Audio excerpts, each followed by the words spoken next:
పిల్లలు ఈరోజు quiz number 5 Ramayanam సంబంధించిన ప్రశ్నలు. మొదటి ప్రశ్న శ్రీవర్ధన్. రామాయణంను రచించింది ఎవరు? వాల్మీకి. ఓకే. శ్రీరాముని తండ్రి పేరు? దశరథుడు. Okay right. రాముడు ఏ యుగానికి చెందినవాడు? త్రేతాయుగం. Okay right. వైభవ్. శ్రీరాముని యొక్క వంశం? సూర్యవంశం. Okay right.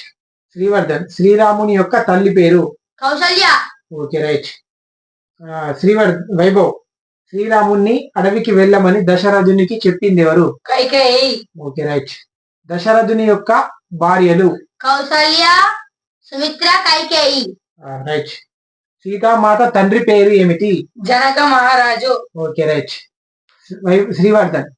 శ్రీరాముని యొక్క కుమారుల పేరు? లవ, కుశ. Okay right. వైభవ్. లవకుశులు శ్రీరాముని గుర్తుపట్టడానికి ఏ యాగం చేశారు? అశ్వమేధ యాగం. Right, very good.